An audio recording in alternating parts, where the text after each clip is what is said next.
சென்னை அபிராமபுரத்தில் பிரபல தொழிலதிபரின் மகளான ஆண்டாள் ஆறுமுகம் மற்றும் ஆறுமுகம் ஆகியோர் தொடர்பான 3 இடங்களில் அமலாக்கத்துறை அதிகாரிகள் சில தினங்களுக்கு முன்னர் சோதனை நடத்தினர் மற்றும் அவர்களுக்கு சொந்தமான RKM பவர்ஜென் என்ற மின் உற்பத்தி நிறுவனம் மீது CBI வழக்கு ஒன்று பதிவு செய்திருந்தது. அதாவது சத்தீஸ்கரில் பட்டேக்பூர் ஈஸ்ட் கோல் பிளாக் முறைகேடு செய்த விவகாரத்தில் CBI பொருளாதார குற்றப்பிரிவு வழக்கு பதிவு செய்திருந்தது. இந்த வழக்கில் சட்டவிரோத பணப்பரிமாற்றம் நடந்திருப்பது தொடர்பாக RKM பவர்ஜென் நிறுவனத்தின் மீதும் அமலாக்கத்துறை இந்த நடவடிக்கையை மேற்கொண்டுள்ளது.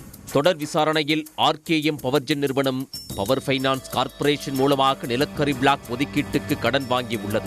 கடன் வாங்கியதில் சுமார் 3800 கோடி ரூபாய் நிதியை வெளிநாட்டு நிறுவனமான MIPP என்ற நிறுவனத்திற்கு பரிமாற்றம் செய்துள்ளது. குறிப்பாக அதிக விலையில் பிளான்ட் மற்றும் மிஷினரி இயந்திரங்கள் வாங்கியதாக தெரிய வந்துள்ளது. மேலும் விசாரணையில் நிலக்கரி பிளாக் ஒதுக்கீட்டில் RKM பவர்ஜென் நிறுவனம் 26% பங்குகளை மலேசியாவை அடிப்படையாக கொண்ட உடஜயா கார்ப்பரேஷன் என்ற நிறுவனத்திற்கும் 10.95% பங்குகளை எனர்க் இன்டர்நேஷனல் ஹோல்டிங் நிறுவனத்திற்கும் அளித்துள்ளது. 2 நிறுவனங்களுக்கும் ஒரு பங்கு 240 ரூபாய் என்ற அடிப்படையில் கொடுக்கப்பட்டுள்ளது. இதற்கு எதிர்மறையாக 63% பங்குகள் RKM பவர்ஜென் நிறுவனத்திற்கு இருப்பதாக கூறப்படுகிறது. இந்த விவகாரத்தில் பங்கு மதிப்பீட்டு முறையில் வெளிப்படைத்தன்மை இல்லை எனவும் மதிப்பீட்டு நிர்ணயம் செய்யப்படுவதில் முறையாக விதிமுறைகள் பின்பற்றப்படவில்லை எனவும் தெரிய வந்துள்ளது.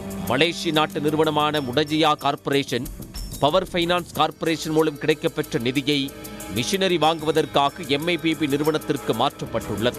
இதன் மூலம் திட்டத்திற்கான நிதி முறைகேடாக பயன்படுத்தப்பட்டது தெரிய வந்துள்ளது. குறிப்பாக நிலக்கரி திட்டத்திற்காக ஒதுக்கப்பட்ட பவர் ஃபைனான்ஸ் கார்ப்பரேஷன் நிறுவனத்தின் நிதி 1800 கோடி ரூபாய் முறைகேடாக வெளிநாட்டிற்கு சென்று அங்குள்ள நிறுவனம் மூலமாக மறுபடியும் RKM பவர்ஜென் நிறுவனத்திற்கு வந்தது கண்டுபிடிக்கப்பட்டது. இவ்வாறாக நிலக்கரி பிளாக் ஒதுக்கீடு திட்டத்திற்காக வாங்கப்பட்ட நிதி என்பது சட்டவிரோத பணப்பரிமாற்றம் செய்யப்பட்ட விவகாரத்தில் RKM பவர்ஜென் நிறுவனத்தின் உரிமையாளர்கள் உள்ளிட்டோரிடத்தில் சோதனை மேற்கொண்டது. பல செல்போன்கள், எலக்ட்ரானிக் ஆவணங்கள், குற்ற ஆவணங்கள் பறிமுதல் செய்யப்பட்டன. குறிப்பாக 1000 கோடி ரூபாய் மதிப்பில் முக்கிய ஆவணங்கள் மற்றும் அசையா சொத்துக்களின் ஆவணங்கள் பறிமுதல் செய்யப்பட்டது. மேலும் வைப்பு நிதி மற்றும் மியூச்சுவல் ஃபண்ட் என 912 கோடி ரூபாய் முடக்கப்பட்டதாக அமலாக்கத்துறை தெரிவித்துள்ளது. உடனுக்குடன் செய்திகளை தெரிந்து கொள்ள சன் நியூஸ் பெல் ஐகானை கிளிக் பண்ணுங்க.